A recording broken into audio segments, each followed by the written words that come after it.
In the last video, we looked at different types of trades that you can place in the stock market. In this video, we're going to look at what happens to your order after you've placed it. So how does your order actually get executed so that you can buy or sell shares? There are basically two types of market. There are price-driven markets and order-driven markets. We're going to consider the price-driven market first. This is the one you're probably more familiar with. And in a price-driven market, all trades take place through a market maker or a specialist. We use those two words interchangeably. And this specialist is basically an intermediary between buyers and sellers. Now the market maker is obliged to post a bid price and an ask price. Now these are the prices they're willing to buy and sell a stock at any point in time. So if you want to make a trade in a price-driven market, the market maker has no choice but to trade with you. That is his or her role. They are providing immediacy to traders.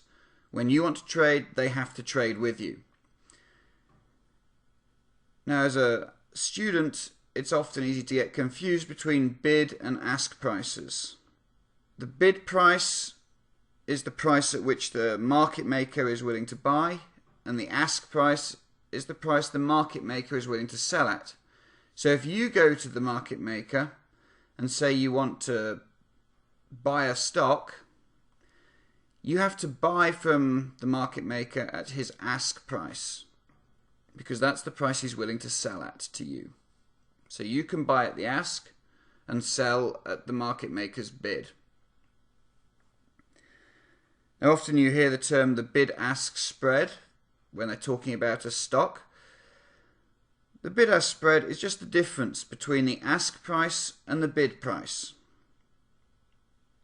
A good question would be, why do we have bid-ask spreads?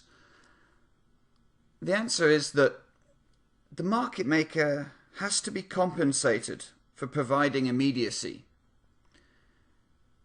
The market maker doesn't just stand there and say that anyone can trade with them at any time of the day for free. They need to be compensated. But in addition, market makers also face costs. They have admin staff, they have operations staff, they have lots of technology costs. They also face costs from trading against people who are more informed than they are. Maybe there's an insider in a company who wants to trade, and the market maker has to trade. They also face inventory costs. The market maker will have an optimal portfolio, and whenever you want to trade with the market maker, you're moving the market maker away from their optimal portfolio.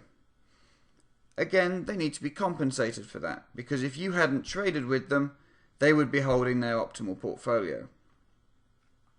And the way we compensate market makers for providing immediacy and for all these costs that they face is through the bid-ask spread. And this requires traders to sell low to them at their bid price while buying high from them at the ask price. So market makers buy low, sell high, whereas individual investors trading with the market makers buy high and sell low. The second type of market is an order-driven market. A good example of an order-driven market could be Euronext in Europe. This is the main exchange for the French stock market. It's completely order-driven. And in this type of market, traders submit their orders to an electronic order book, which automatically matches the orders. So there is no person involved in matching orders. It's all done by a computer. And when several orders are competing for execution at the same price, time priority is normally enforced. By time priority, I mean that the first trade to be placed on the order book will be the first trade that will be matched up. Order books revolve around limit orders. Limit buys are going to be ranked in descending order because investors willing to buy at the highest price should get their order executed first. Similarly, limit sales are going to be ranked in ascending order, because investors who are willing to sell at the lowest price should get their order executed first. Now, this idea of an order-driven market is probably foreign to most people.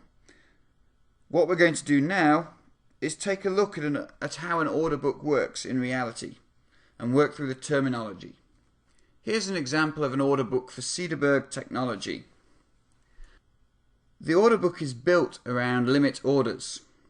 We have limit buy orders and limit sell orders. And what you see in the order book is you see the price that someone is willing to buy or sell at, and you see the number of shares that they are willing to trade at that price.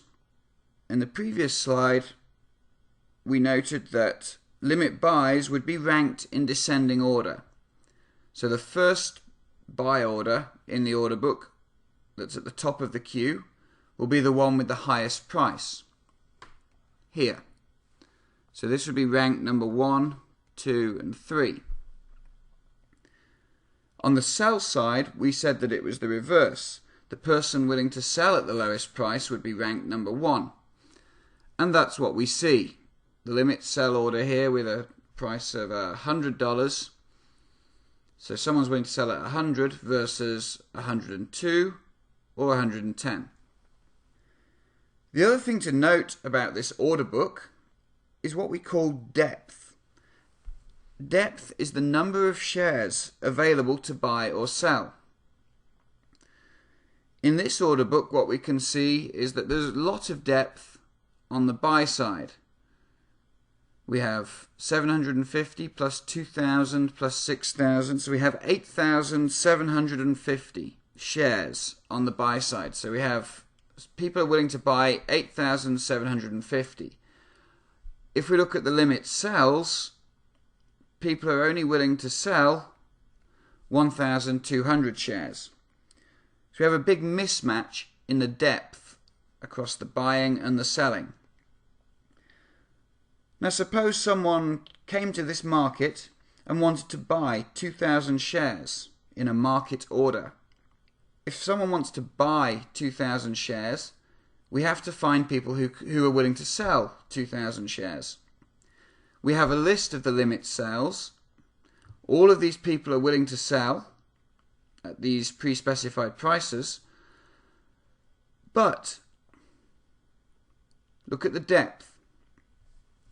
The market order is for 2,000 shares. Here we only have 1,200 shares available for sale.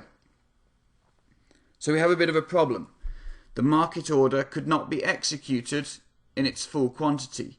We could only trade 1,200 of the shares. This is something called execution risk, which is common in an order book. In a price-driven market, there is no execution risk because the market maker has to be willing to trade with you at all times, regardless of how much you want to trade. Now let's work through this order book in a bit more detail. Often traders talk about effective spreads. What does it mean? Well, the question is, what is the difference between the price that you can sell a stock at or buy a stock at? So suppose you want to sell. That means you've got to find someone who's willing to buy the shares. We want to sell 100 shares. We would look then for someone to buy them. So we'd look at the limit buys and we'd see that the first person on this list is willing to buy the shares at 98 and they're willing to trade up to 750 shares at that price. We only want to trade 100, so that's fine. So if we wanted to sell, we could sell for $98. If we want to buy, then we must find someone who's willing to sell. What price is someone willing to sell 100 shares at? Well, if we look at the order book, the first limit sell is at 100, and at this price they're willing to trade 100 shares. So if we want to buy the shares from them, we have to pay 100. What's the difference between the buy price and the selling price? $2. That's the effective spread. Now let's make this a bit more complicated. Suppose you want to trade a volume of 200 shares, not 100 shares. Now what's the effective spread? Now, again, we'll look at both sides. If we want to sell, what price can we sell at? Well, we can sell to the limit buys. And we see that the first limit buy is willing to trade up to 750 shares at 98. So we can easily sell 200 shares to this limit buy. Sell 200 at $98. If we want to buy 200 shares, we've got to find people willing to sell. And we see that the first limit sell order at $100, that trader is willing to trade 100 shares. So we will buy 100 shares at the price of 100. But we need 200 shares. We're going to move down the order book to the next order, which is also for 100 shares, but this person is willing to sell at a price of 102. We're going to trade with them as well, because we want to trade 200 shares in total. So we're going to trade another 100 shares at a price of $102. The cost of buying is going to be equal to 100 divided by 200, because we buy 100 shares at the price of 100, and we buy 100 shares at the price of 102, which gives me an average price of 101. The effective spread is again the difference between the price we can buy and sell at. And the difference now is 101 minus 98, which equals $3. Now suppose a limit sell order arrives in the market with a price of $98 and a volume of 1,000 shares. Where does it go? We know that this is the ranking of orders. So orders ranked number 1 will be traded first. And limit sells are ranked in ascending order. Currently on this order book, the lowest price anyone's willing to sell at is 100. But we have this new limit sell order, and this trader is willing to sell at 98. So the trader selling at 98 would go to the top of the order book, and they're willing to trade 1,000 shares at 98. Now what happens to the order book as this order comes in? Well, look what happens. We have someone who's also willing to buy at 98. And they're willing to buy 750 shares at a price of 98. And this new limit sell order, the person is willing to sell 1,000 shares at 98. The computer will see this, and it will automatically match these two trades together. This limit buy order will be filled completely by this limit sell. And because the person is only willing to buy 750 shares at 98, and the person who is selling at 98 wants to sell 1,000, we are left with 250 shares still in the limit sell order. And that's what we see on the next slide. Here is the updated order book. And now a market buy order is submitted for 400 shares. We've got to find out what the average price is that's paid by the buyer and what happens to the order book as a result of the market buy order. If we want to buy Cederberg technology, we have to find people willing to sell. This is where we're looking then. We're looking at the limit sell orders. And what do we know? We know we can buy 250 shares at 98, but we need to buy 400 shares. And it's a market order, so it just has to be executed as quickly as possible. So the computer sees that it can obtain 250 shares at a price of 98. It can then obtain 100 shares at a price of 100. That gives us 350 shares, and we need an additional 50 shares purchased at 102.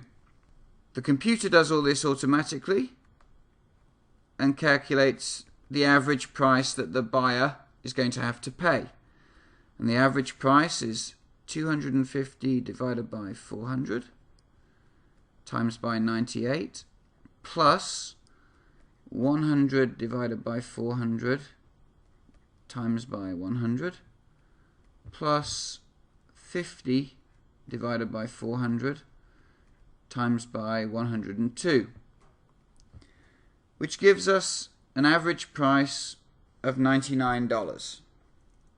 If a market buy order is submitted for 400 shares, the computer automatically calculates which limit cells it should look at and the average price for that trade.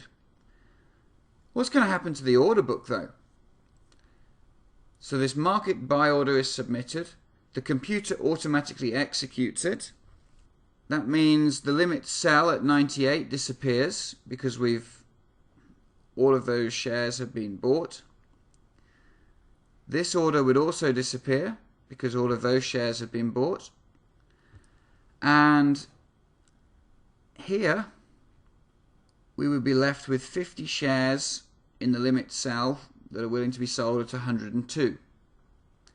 And the person willing to sell at 110, we haven't changed their order at all. That's what you see on this updated order book. Now, what's the effective spread on a volume of 1,000 shares? We can sell at the price that someone's willing to buy from us, which would be $96. We can sell 1,000 shares at $96. We can buy at the limit sell. Now we can buy 50 shares at a price 102, and then we'll need to buy the remaining 950 at a price of 110. The average buying price is going to be 50 divided by 1,000 times by 102 plus 950 divided by 1,000 times by 110, which is equal to $109.60. The spread on a volume of 1,000 shares is going to be 109.6 minus 96, which is equal to $13.60. We've now worked through several examples of what happens in order books. I hope that this has made you more used to how computers match up trades in an order book. What are the differences then between a price-driven market and an order-driven market? What we're going to look at is execution risk and bid-ask spread. So in a price-driven market, if you submit a market order, is there any execution risk? Well, the answer is no. Why not? Because the market maker in a price-driven market has to provide immediacy. If you want to trade, the market maker has to trade with you. Now, is there a bid-ask spread in a price-driven market? Yes, because we know the market maker needs to be compensated for providing immediacy, plus all the additional costs the market maker faces. Now let's consider a market order in an order-driven market. Is there execution risk in an order-driven market? The answer is yes. As we saw, it depends on the depth of the market. If you submit a large order for millions of shares, you want to buy millions of shares, it may not be possible to execute that order because there may not be millions of shares available to be sold. And if the shares aren't there with people willing to sell them, you can't buy the shares. So we do have execution risk in an order-driven market. Do we have a bid-ask spread? Yes, we do. We've seen the effective bid-ask spread. We've been calculating it. Is there any execution risk with a limit order in a price-driven market? The answer is no. If the price of the stock hits the limit, then the market maker is required to trade. However much the limit order is for, the market maker has to trade. There's no execution risk there.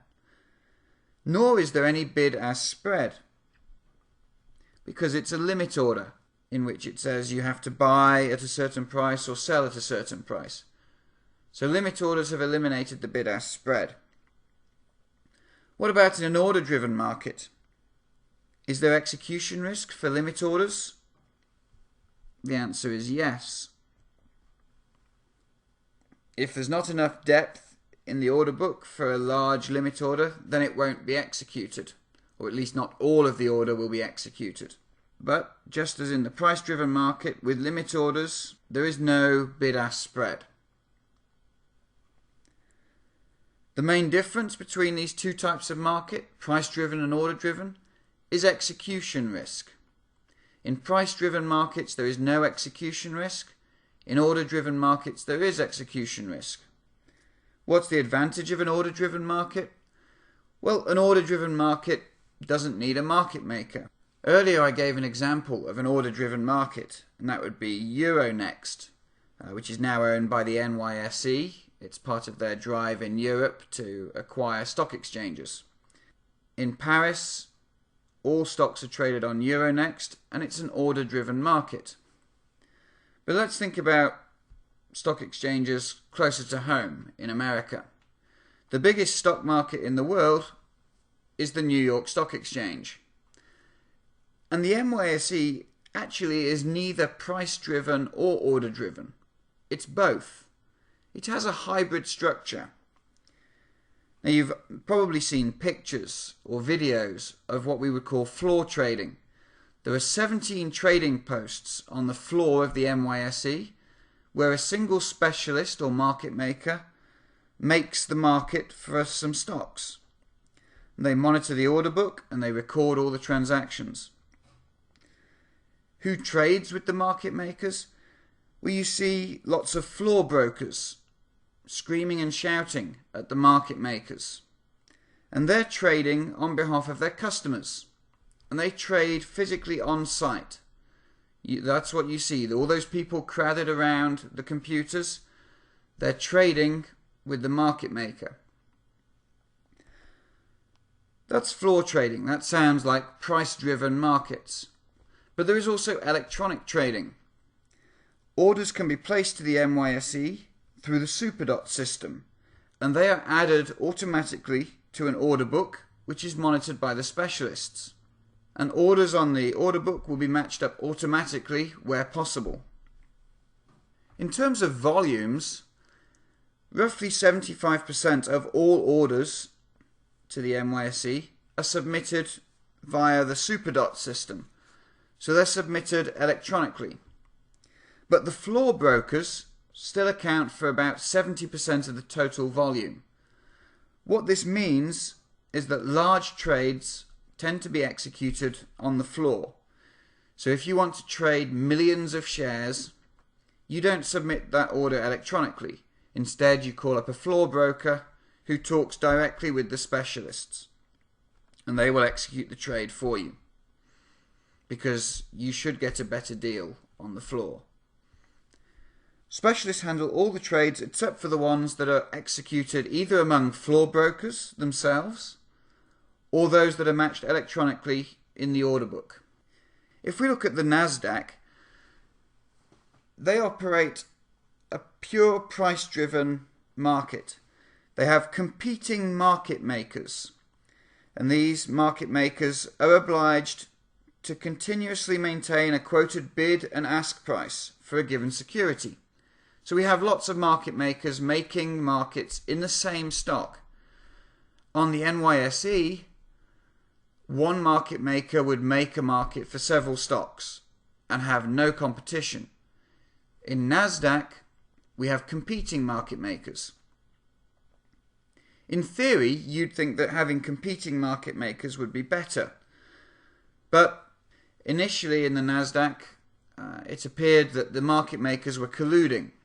And indeed, in 1994, two academics, Bill Christie and Paul Schultz, uncovered collusion between these competing market makers. They were giving customers bad quotes and bad prices.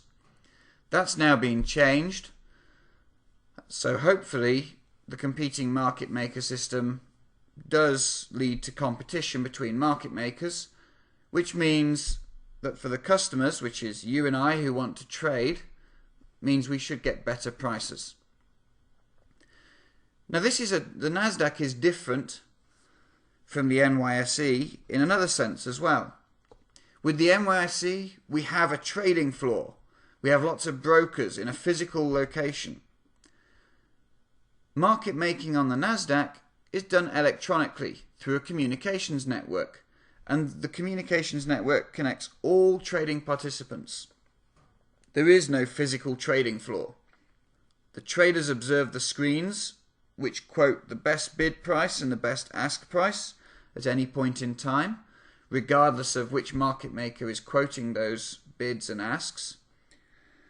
And the market makers, they observe something different. They observe screens which display the entire order book for the stock they're trading. So those are the two biggest markets in the US, and they operate in very different fashions. A growing market that's providing a lot of competition for the traditional exchanges would be something called electronic communications networks. These are order-driven automated trading systems, very similar in spirit to Euronext in France.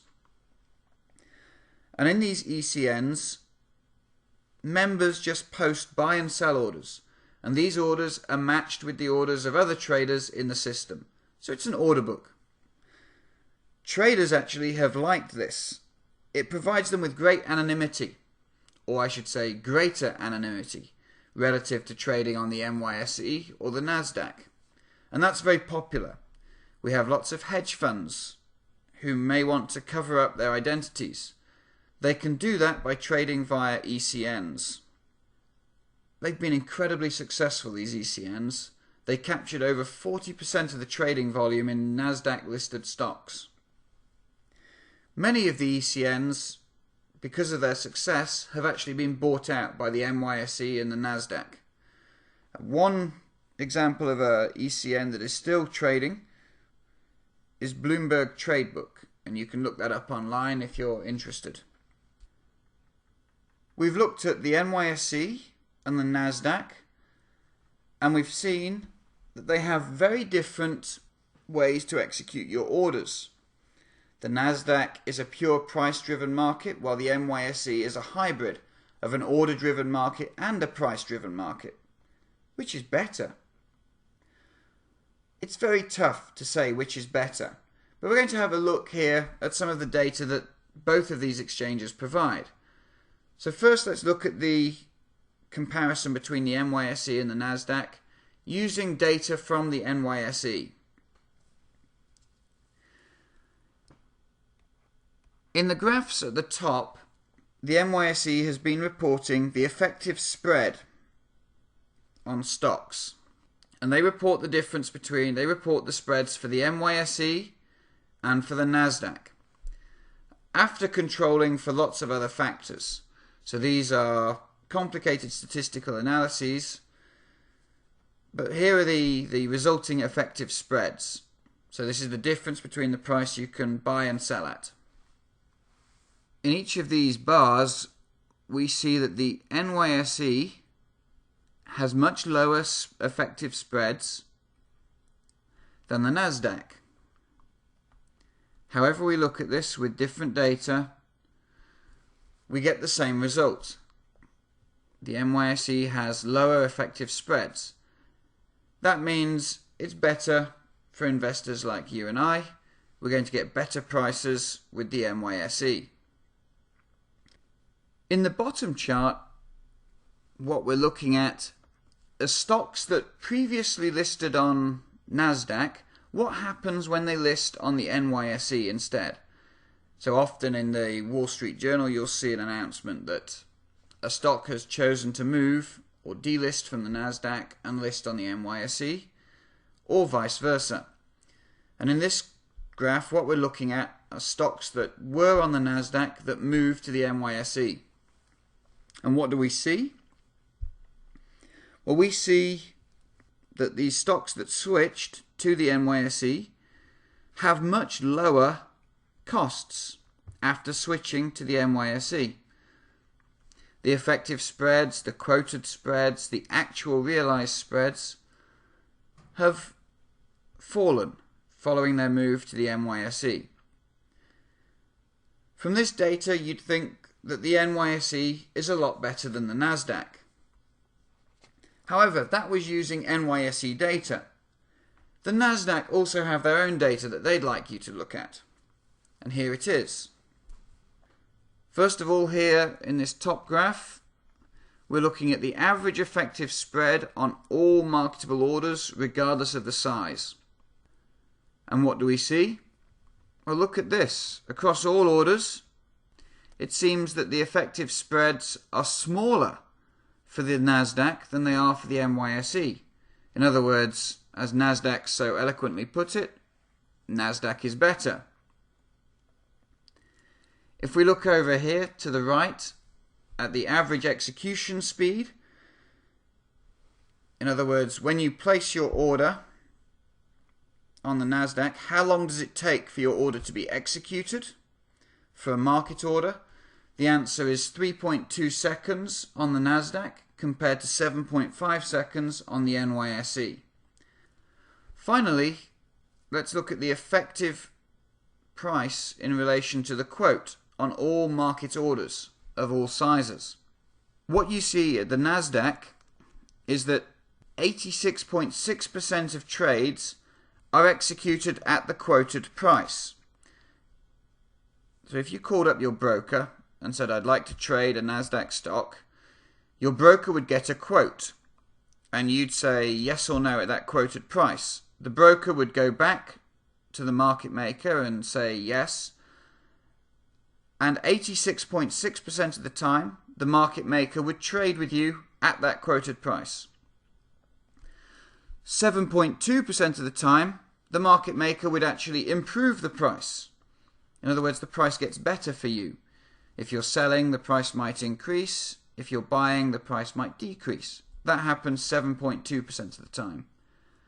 And 6.2% of the time, the price actually gets worse between the time you agreed to trade and the actual trading time. For the NYSE, only 77.8% of orders are executed at the quoted price. You get price improvements for about 8.6%, but you get price disimprovements for about 13.7% of all market orders. So according to the Nasdaq, this means the Nasdaq is better than the NYSE. All the data here suggests the Nasdaq is better. Objectively, it's hard to say which exchange is better, the NYSE or the Nasdaq. It really isn't clear, and there'll always be debate on this topic. The good thing is that the NYSE and the Nasdaq are always competing for business. The NYSE wants to attract firms that are currently listed on the Nasdaq to list on the NYSE, and the Nasdaq's trying to attract NYSE firms. Now, because of this competition, hopefully both of these markets are very efficient, which means it's good for investors wanting to trade. That's all I want to talk about today, about the different types of market and how your orders get placed on the market. I'll see you in class.